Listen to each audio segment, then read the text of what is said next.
Most anglers never see the fish they miss, not because they made a bad cast, not because they picked the wrong fly. The biggest mistake might be happening at the end of your retrieve right near the boat. Today I'm breaking down the 8 biggest mistakes predatory fish fly anglers make based on lessons from a guide who spends his season chasing giant northern pike in one of the greatest fisheries in North America.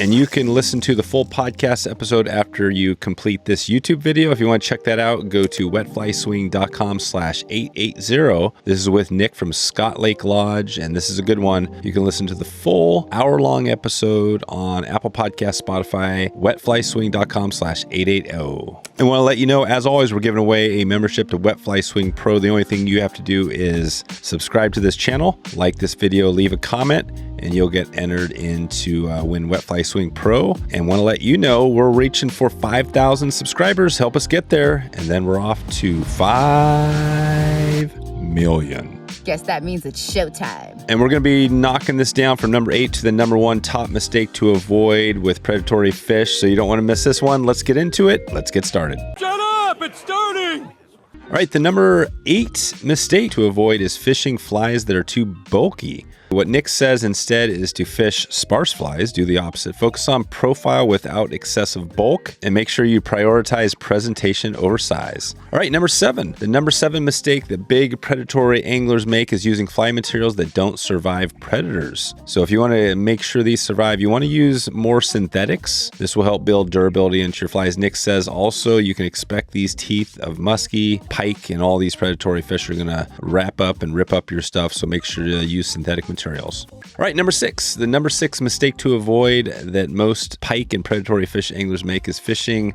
water instead of fishing bait. And what Nick says is make sure to find the bait fish first. And if you find the bait fish and focus on those productive weed beds, look for the feeding zones, the predators are going to follow that food. All right, number 5. The number 5 mistake to avoid, Nick says fishing small flies when you're hunting big fish. So instead, we want to increase that fly size when targeting trophies. You gotta get big, Meg! You want to make sure to match the larger prey, fish bigger offerings later in the season, and use fly size strategically. All right, we're already through 4. If you get a chance, reminder, please subscribe, get us to 5,000. This is going to be a big one. The more, if you take an action right now and click that subscribe button, we're going to get this one viral. Let's get it going. Come on, you guys want to see it? All right, back into it. Number 4, the number 4 mistake to avoid from Nick. This is from Scott Lake Lodge. He says retrieving every fly the same way. And we want to make sure that we're watching the fish. Every fly isn't retrieved the same way. You want to change the speed based on the reaction. You can speed up the fly when fish are aggressive, and you can slow it down when they look lethargic. You can also tweak things, and you can fish every fly a little bit different. All right, number 3, stop wasting your first presentation. So this is the chance to get a shot. What Nick says is make the first cast count. You want to lead the fish most of the time.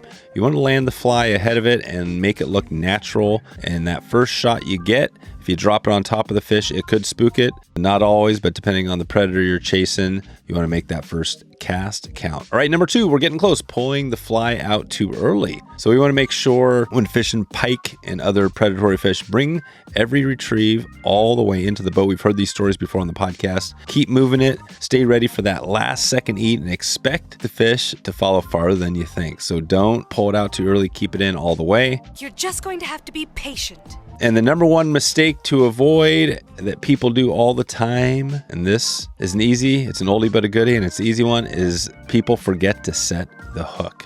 When that eat happens, when you do your work, when you spend your time hours on the water and finally you get that chance to get that eat, you want to commit to the hook set. Don't hesitate, drive it home, and no trout sets out here. As always, no trout sets unless you're fishing for big predatory trout. We want to be strip setting.